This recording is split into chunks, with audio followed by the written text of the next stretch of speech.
You see, Professor Victor is a bad mother? Shut your mouth. But I'm talking about Professor Victor. And we're talking about Blaxploitation horror films at the horror movie Syllabus.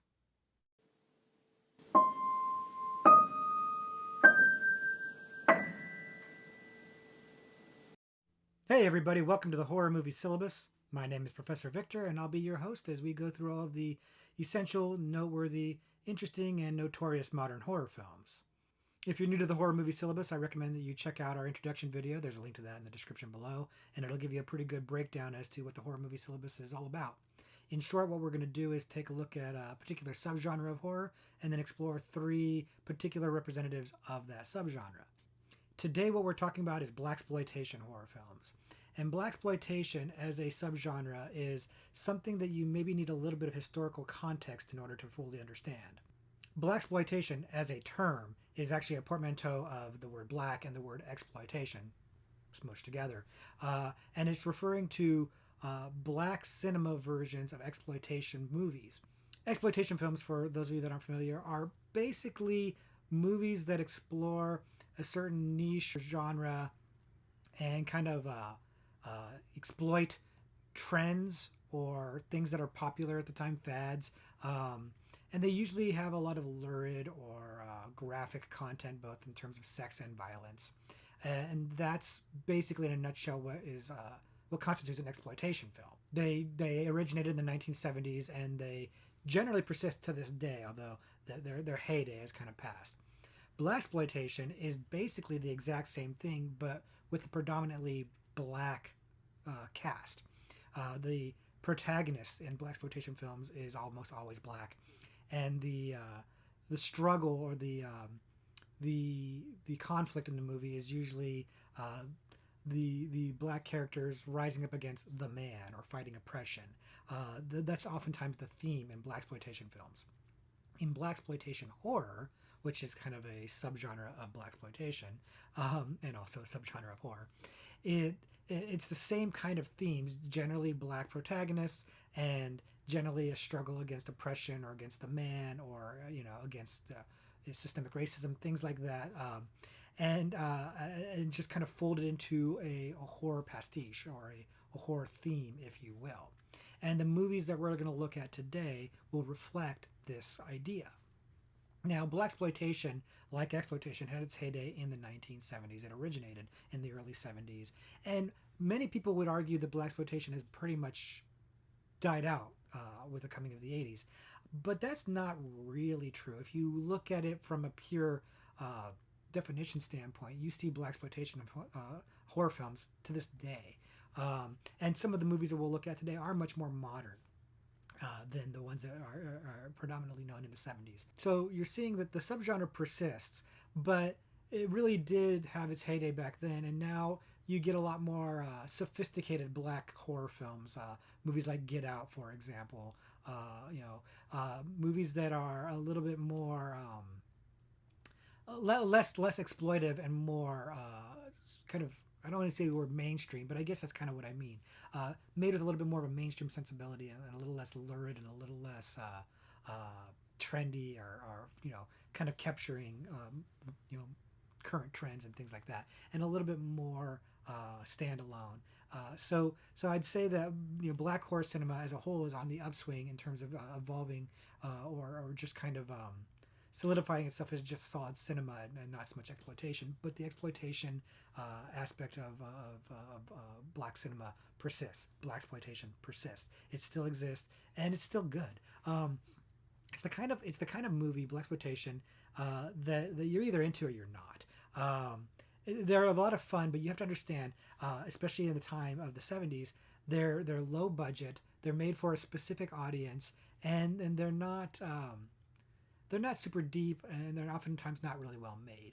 A lot of times they veer into camp, and sometimes intentionally, but many times unintentionally, veering off into camp. And if you can embrace all of that, if you can take all of that in, you can have a really good time with Blaxploitation, particular Blaxploitation horror films. And I do. I tend to really enjoy those. You have to kind of set aside a lot. You can't grade these things the same way you would grade, say, elevated horror films, because they're made a far different budget for a different audience at a different time period with a different agenda, and a different sensibility. But by and large, even the ones that take themselves seriously are trying to have some fun. And I think that if you know, check all of your biases at the door in terms of filmmaking, you can have a lot of fun with them too. But you have to be aware of that. You have to go in with the right attitude. If you go in expecting, high art cinema, you're probably going to be disappointed. But if you're going in expecting to have a good time, you are much more likely to actually have a good time. All of that said, all of the caveats about the quality and etc. On the table, Blaxploitation oftentimes finds themes that really resonate and have something to say. So while the movies can appear kind of campy or schlocky or whatever on the surface, dig ever so slightly underneath, and you can find their very serious social messages, and themes that are being worked out or dealt with or addressed. These movies actually have something to say. The people making these movies had something to say, and their message resonates to this day. So don't count them out as schlocky, campy fun out of hand. You can have a lot of fun with them on that level, but recognize also their cultural and historical significance and importance. They have a message. The message is important, and it deserves to be heard. Fortunately, that message is packaged up in a nice little horror sandwich.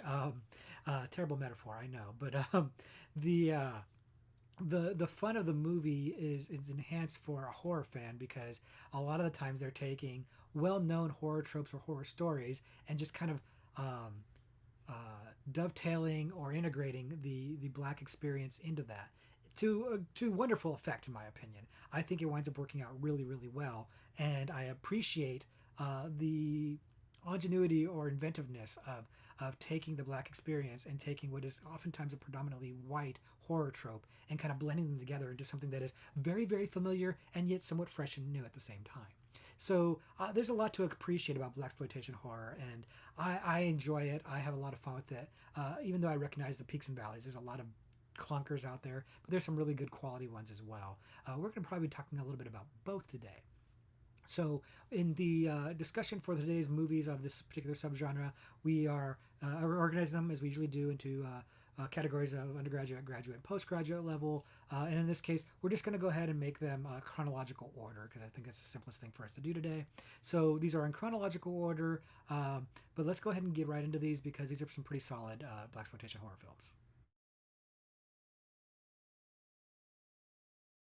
The first blaxploitation horror film we're talking about today, our undergraduate level selection, and probably the first blaxploitation horror film in existence, is Blacula. Blacula came out in 1972 and was a huge hit, and it really is kind of the origin of the blaxploitation horror film. It doesn't start the blaxploitation movement, but blaxploitation horror, it's probably the first example of that, and it was a wildly successful one. If you're not familiar with the movie, the story is about an African prince in the 1600s who visits Castle Dracula to meet with Count Dracula to discuss the slave trade, and then winds up getting double crossed by Dracula and infected with Dracula's curse and becoming Blacula. And yes, they actually use the name Blacula in the movie. It's not just a joke for the movie's title, it actually is used in the movie. Blacula wakes up years later. His wife was also killed by Dracula, and he sees the spitting image of her in 1970s New York and wants to woo her, but of course he's also got this insatiable hunger for blood. It's basically Dracula, but in the 1970s and with a black man playing Dracula. And it's actually it's surprisingly great. If you haven't seen Blacula, you might be thinking that it's totally campy. And to a degree it is, by virtue of the fact that it's set in the 1970s, and again, it's lower budget. But honestly, I was surprised at how good this movie actually is. It has a lot to say, and it has some really good acting and some pathos in there.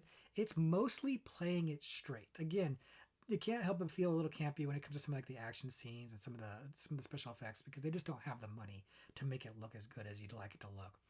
But script wise, acting wise, the performances, they're playing it pretty much straight, and for the most part, it comes off straight. It doesn't come off as totally campy. Now the beginning does. because the guy playing Dracula is just hamming it up. But the guy they've got to play Blacula, the prince, and his name is not Blacula. He gets dubbed Blacula when he becomes Blacula. He plays it with such a regal dignity. I think Chadwick Boseman in Black Panther, if you will, it really gives it a gravitas throughout the entire movie that really holds the movie together. But the white guy playing Dracula that he's playing off of is hamming it up, and I'm kind of glad he is because it makes it a little bit fun. But it's interesting because right off the bat they're bringing up the slave trade, so immediately the movie's letting you know that this is not a campy silly movie, that they have something to say, and that's refreshing. That was surprisingly well received by me. I was glad to see that this movie was not going to just be a silly parody type movie of Dracula. It really was trying to tell a straight story, and a particularly scary and unsettling one. Is it actually scary? Not really, especially by today's standards. Maybe it would have been a little bit creepier back in the day, but by today's standard, even I'd say even in the 1970s, it probably wasn't that scary. Frankly, I didn't see it till years later, but I don't think it really necessarily succeeds on that level. But in terms of having the same kind of pathos and tragedy and unsettlingness and darkness that the original Dracula has, I do think it succeeds there. I do think that it manages to capture a lot of the themes in the original Bram Stoker Dracula, but modify them and update them for a black experience in 1970s New York. I think that they blended that together rather well, and I do think that makes the whole thing feel fresh. I think that for somebody who has seen Dracula done many times and who loves Dracula and vampire stories, it winds up being a unique take on this. It's not something that you have seen before. I mean, black vampires in general aren't super common. And so Black Dracula or Blacula is definitely a unique take on a well-known and well-rode property. And it's a refreshing take on it. It's something that was a different take that I enjoyed very much. Making the character of Blacula an African prince and giving him that gravitas, which the actor that plays him escapes my memory at the moment, but he brings the performance, he brings that gravitas to that performance. It really does center the movie. It grounds it in a way that makes it feel more important or more serious than the budget and the aesthetic would have you believe. And across the board, I think that the performances are good. There are people that are a lot of fun in it, and there are people that are serious in it, and the balance is really nice. The movie works really well. Again, the story is fairly rote, especially if you're very familiar with the Dracula's, legend and myth. But the black take on it is very fresh. It's very entertaining and enjoyable. And I was surprised how good this movie actually is. And I watched it again recently, and it holds up. I mean, again, it's dated for what its time. So you have to kind of look at it as a time capsule. You have to look at it through that lens. But the themes that they're talking about, the experiences they're talking about, resonate to this day. And honestly, they could remake Blacula and probably do one heck of a job. Just giving it some more money, I think it would be a wise idea. They did do a sequel to it called Scream, Blacula Screams, which it's as usual, diminishing return. It's not as good. It's not bad by any stretch of the imagination, but it's not quite as it doesn't resonate quite as well. It doesn't have quite the same effect or same impact as the original does, and that's a little bit of a disappointment. But so I didn't really want it franchising out beyond that, but I would like to see a remake of it with a little bit more money, maybe some prominent actors behind it, or maybe a prominent filmmaker behind it.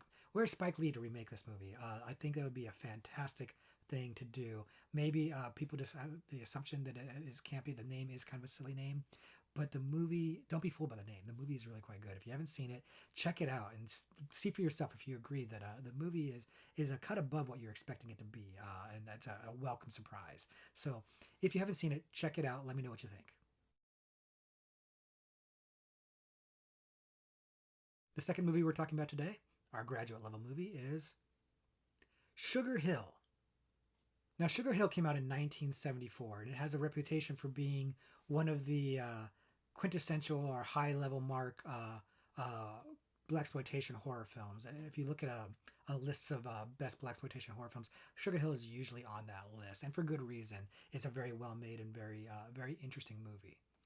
If you're not familiar with it, Sugar Hill tells a story about a woman named Sugar Hill and her boyfriend who gets murdered by gangsters who want to take over his nightclub that he owns.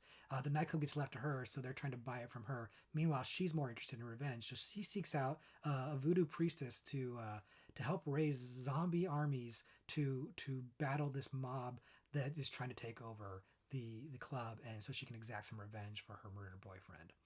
And it's kind of great.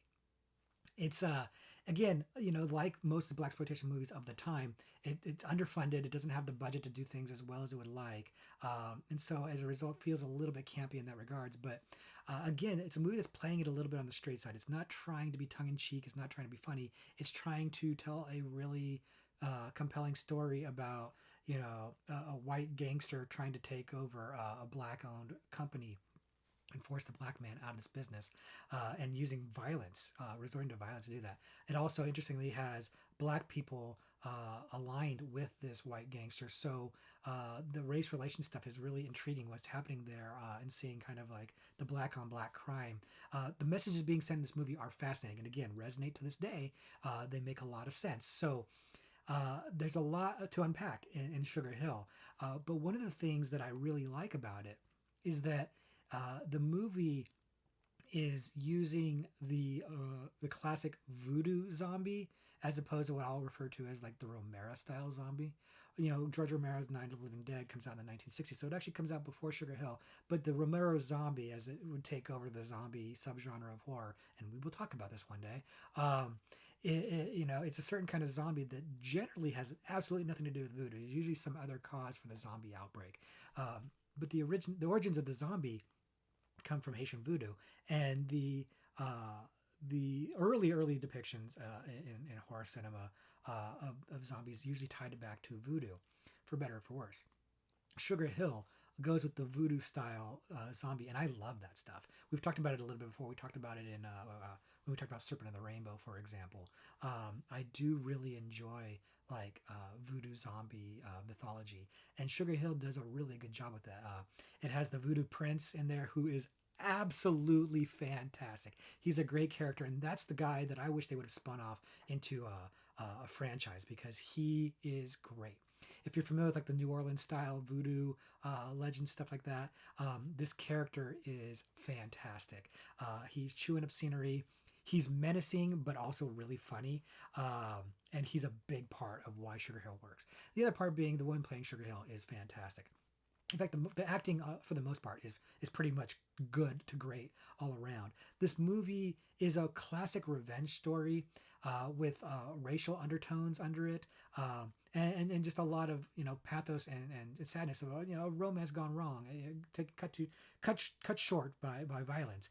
There's, like I said, a lot to unpack here. There's a lot of ideas, a lot of themes to think about or discuss in this movie, and yet it never feels convoluted. It never feels like there's too much going on in this movie. It never feels like there's like it's overstuffed. It's well paced. It runs really well, tells its story really well, and it's very entertaining.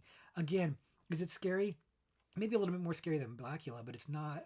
Again, the budget is not there to make it as scary as I would have liked it to be.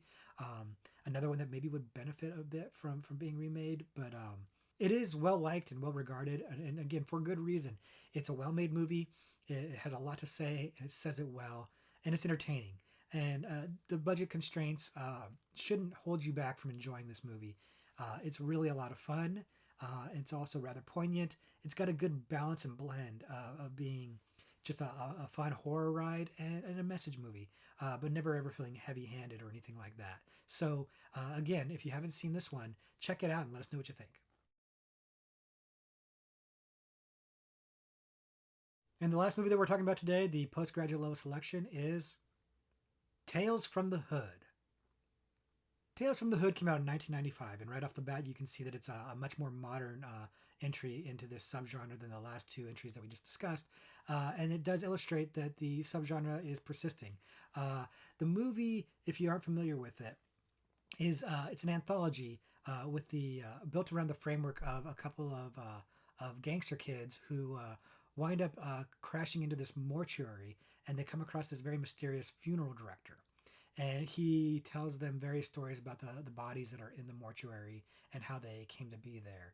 And of course leads into various vignettes, various different stories for the anthology. It's a lot of fun. This one, unlike the previous two entries we talked about, is playing it a lot more tongue firmly in cheek. It's it's playing up the camp aspects of it to wonderful effect. And it's very successful in blending this horror and comedy, right, just the right levels. It's probably scarier than the other two we've talked about, but it's also funnier than the other two we've talked about. So it kind of counterbalances it well, and it finds that happy medium pretty well. It's got some really strong performances in it, not the least of which is Clarence Williams III, legendary actor from The Mod Squad and Twin Peaks. You know, I love me some Twin Peaks. Also, Purple Rain. I love me some Clarence Williams III. He is absolutely fantastic. And he is chewing up scenery here as the funeral director. He is over the top in the best possible way. Just chewing scenery up. He's so much fun in this movie, and he's a big part of the reason why I like it so much. The movie was directed by a man named Rusty Cundiff, and Rusty Cundiff is the director of one of my favorite comedies of all time, a movie called Fear of a Black Hat.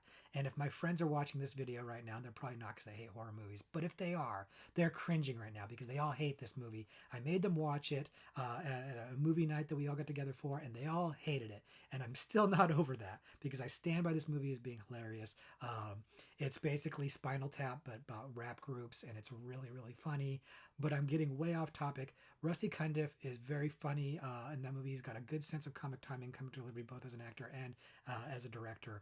And he shows that in this movie as well. He really knows how to find the balance between the comedy and the horror.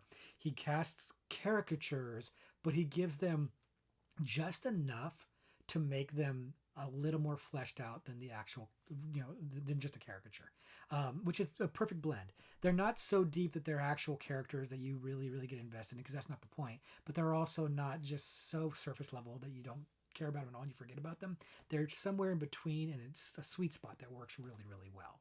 It's also worth mentioning that the movie's executive produced by Spike Lee. I just mentioned Spike Lee a few minutes ago, and I think that shows a little bit as well, because all of the vignettes in the anthology deal with some sort of social issue or racial issue. There's police interactions. There's some domestic violence stuff discussed, and there's gang stuff discussed in there. So themes or issues that would be relevant to the Black community in the 70s, in the 90s, today. All still resonates, and they tackle this on there. But again, it never feels like a heavy message movie. It feels like a fun horror movie. So Rusty and Spike are managing to deliver a message and say what they have to say, but in a way that never feels preachy or heavy-handed, in a way that feels fun. In fact, you could watch this movie and never really pick up on messages from it at all, and that would be perfectly fine. But you can also dive in and feel that there's a little bit more to it than that. And I think that's indicative of the best examples of the Blaxploitation horror movement, is that it's trying to have fun, but it's also got something to say. And I think that that's what makes it noteworthy as a subgenre, and I think that's what makes these movies in particular rather noteworthy, is they do have something to say. Now, unlike the other movies, Tales from the Hood did actually wind up franchising out. As usual, diminishing returns, doesn't have the same talent behind or in front of the camera in the sequels as it does for the original. Although I believe Part 3 has Tony Todd. Tony Todd, the Candyman, he's awesome. So there's some love to be had for the sequels, but if you haven't seen any of them, for sure see the original. I do think it's the best of the bunch, and I think it's a great time, and it holds up very, very well. Again, it's not the highest budget movie. It's probably got better effects than the other movies we've talked about today, but it does hold up rather well, both in terms of theme and in terms of production. I don't think by any sense of the imagination that this movie feels too dated. Now, maybe it's because I was alive in the 90s and was an adult in the 90s, and so maybe it just doesn't feel that old to me. I find that 90s music is like, it's like 30 years old, but it still feels fairly new to me. So maybe I've got a bit of a skewed perspective on this one, but it feels to me like it holds up rather well.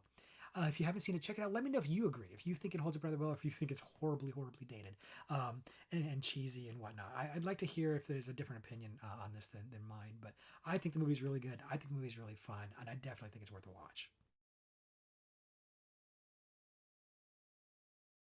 So those are our three picks for the Blaxploitation horror subgenre, but we've got a few extra credit movies if you're liking this subgenre and you want to get a little bit more into it. The first one we're going to talk about is a movie called Ganja Hess. And Ganja Hess is another one of those movies that gets mentioned a lot when talking about Blaxploitation horror. It tends to be on a lot of best of lists. And I think I can understand why, although I don't know that I necessarily agree. And this is why Ganja Hess did not make the syllabus. The thing about Ganja Hess is that it's an experimental horror film. It's very artsy and maybe a little too artsy. If you're not familiar with the story is basically a vampire story where a man named Hess, a rich man named Hess, becomes a vampire, winds up killing his assistant, and then his assistant's wife comes looking for him. Her name is Ganja, and winds up living with him, and then he is trying to figure out his vampirism and also nurture this relationship. It's a really, really interesting premise. And there are large parts of this movie that I think are absolutely fantastic. But there's some problems with it for me. Problem number one is that the woman playing Ganja, who is fantastic in the movie, by the way, is annoying. But that's the character. Like, she's really pushy, really annoying, really rude. And that's what she's supposed to be. But it makes it really hard to get into some of the romantic aspects of the movie. And it makes her scenes somewhat frustrating to watch. And that kind of took me out of it. The other thing about it is, like I said, this movie is experimental, so it's got some really artsy stuff that is, it's ambitious, and this is what I'll give this movie. The movie is ambitious. It really shot for the moon on this one in trying to be artistic and very important and have something very weighty to say. And I feel like it missed the mark primarily because of the budget limitations. I feel like if this movie had some more money behind it, it would have been a little bit more successful in achieving those goals. That said, there is a lot to like about this movie. And I did strongly consider putting it on the syllabus because even though there's some things about it that really took me out of the movie, there's a lot to like in there. Number one, Dwayne Jones playing the lead in this movie. Dwayne Jones, for horror fans, that name should sound familiar because he is the star of Night of the Living Dead, which I just mentioned recently. And he's the star of this movie, and I believe these are the only two movies he's a star in. And of course, if you've seen Night of the Living Dead, you know how good of an actor he is, and he's really good here. He has a certain presence that just pops on screen and makes him incredibly captivating, and that is a huge asset to this film. The other thing about this movie that I think is really interesting is just the interesting take on vampirism and the story that it's trying to tell. Again, there's a lot of ambition in this movie. It just falls a little bit short, and I do think it's partly because of the budget. Now, our friend Spike Lee, who we were talking about a lot in this video, did make a remake of this movie that apparently is very, very faithful to the original, called The Sweet Blood of Jesus. I've never seen it, and I do want to go and check it out because I would like to see, is this movie more successful with some budget behind it, with a little bit better technology behind it? Does it accomplish what it's trying to accomplish? My guess is probably not, because that movie is not super popular or well known. But I do want to check it out and see if it does capture something that Ganja Hess is trying to capture. So Ganja Hess, again, A for effort, A for ambition, B minus for execution. Unfortunately, just falls a little bit short for me. But decide for yourself. Check out Ganja Hess and see if that's one that resonates with you more than it did with me. I think my expectations were just really high on that one, and I could see what they was trying to do. And I always appreciate somebody swinging for the fences, and I'd say this one kind of came up with a ground rule double instead of a home run, which ain't bad. So check it out and see for yourself whether or not you think Ganja Hess is a success. The second movie that we're going to talk about today as extra credit is called Dr. Black Mr. Hyde, or sometimes also called Dr. Black and Mr. White. And as you could probably guess from the title, it's a Blaxploitation version of the Dr. Jekyll and Mr. Hyde story with a black subtext or black reading put into it. And it's pretty successful. This is another one where the budget constraints and the 70s datedness of it wind up kind of undercutting the experience of viewing it because the story's pretty good, the effects are not. You all know the story of Dr. Jekyll and Mr. Hyde. This is the same thing, as that you've got a prominent black doctor who is trying to find a cure for I want to say that it's Parkinson's, but I don't remember off the top of my head. But in his experimenting, he experiments on himself and winds up creating a serum that turns him into, well, Mr. Hyde, or depending on the title, Mr. White.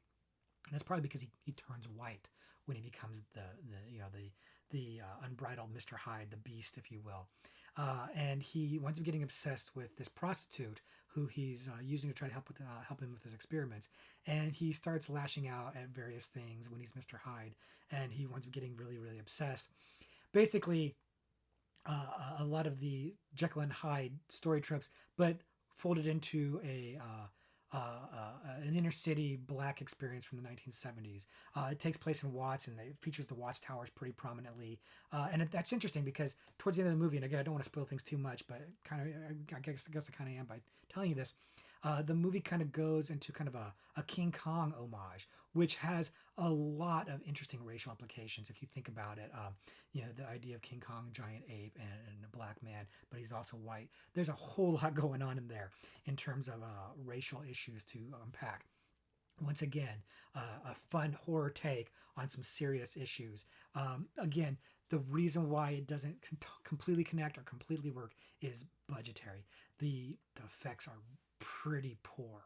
The action scenes they fall a little bit flat. Some of the acting isn't great in this as well, but for the most part, I do think this movie is solid.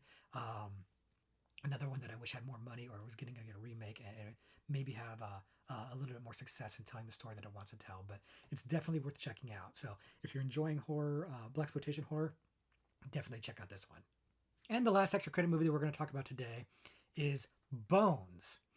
And Bones came out in 2001, so it's much, much more recent than the vast majority of the other movies on this list.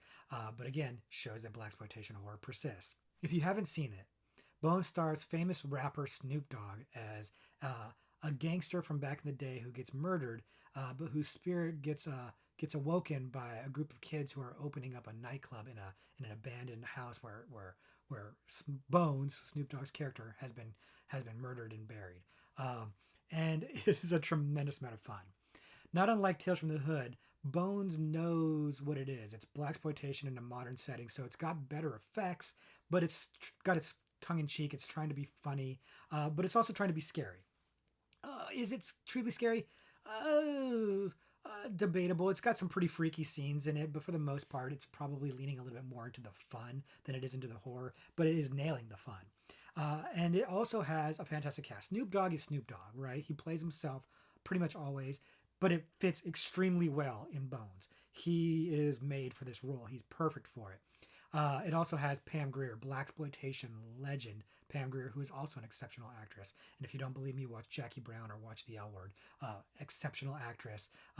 And she brings a much needed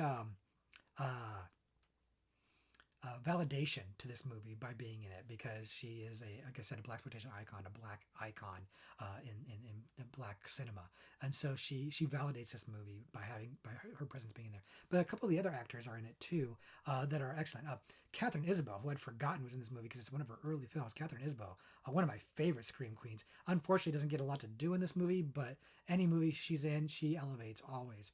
Bianca Lawson's in it, and is it Khalil Khan, I think is his name. These are two actors from the Buffyverse. Again, Buffy the Vampire Slayer, one of my favorite shows. And they are both in this movie. So any movie that has two Buffy alums in it, always going to be good in my book. So the acting across the board is pretty strong. And everybody knows what movie they're in too. They're having fun. They're taking it just serious enough to not be out and out farcical, but they're having fun. And they're leaning into the campy aspects of it. The special effects, the CGI in it, haven't aged well and probably weren't that great to begin with, but that's not going to take you out of the movie. It actually kind of just works with the movie pretty well. And like I said, it has a lot of fun, gruesome scenes in it, and it's just having a good time. It's a pretty good story. There's some over-the-top acting in there, but again, that works for the movie you're watching. And Snoop Dogg, of course, is He's great in it. He's Snoop Dogg. He brings that cool to it. He's ridiculous in it. It's hard to take him seriously, but that just makes the movie a lot of fun to watch. I think Bones is a tremendous amount of fun. I think it's a great example of a modern blaxploitation horror film, and how blaxploitation can still wind up resonating today, both in terms of having fun and in telling some stories. Again, there's similar kind of themes being tackled as most blaxploitation horror in this movie, but it's doing it in a lot of fun. And I think that anybody could watch this movie and have a good time, as long as you're not going to be too horror snobby about it. You can have a good time with this one. So it's a good one to watch with friends. It's a good one to watch with a drink. It's a good one to watch and just have a good time, and you don't have to think too hard about it. So Bones is definitely one I'd recommend if you're looking for a good time. And with that, that brings our exploration into the blaxploitation horror subgenre to a close. But that doesn't mean that the fun has to stop. If you have other blaxploitation horror movies that you enjoy, please leave those in the comments below so that other people can know about them, because this is a subgenre of horror that probably doesn't get as much attention as it deserves, and is definitely something that, if you have the right sensibility, if you have the right frame of mind, you can really get into it and have a good time with it. It is largely a product of its time, but I do think that the themes resonate, and I do think that ultimately these movies are all about having fun, and I think that they succeed in that. So I'm about having fun. I'm about making sure that horror is fun. So I want to promote these movies in particular and horror fun in general. So anything you can do to contribute to the cause, please do it in the comments below. With that, I want to say thank you very much for attending. I hope you have a great week. Class dismissed.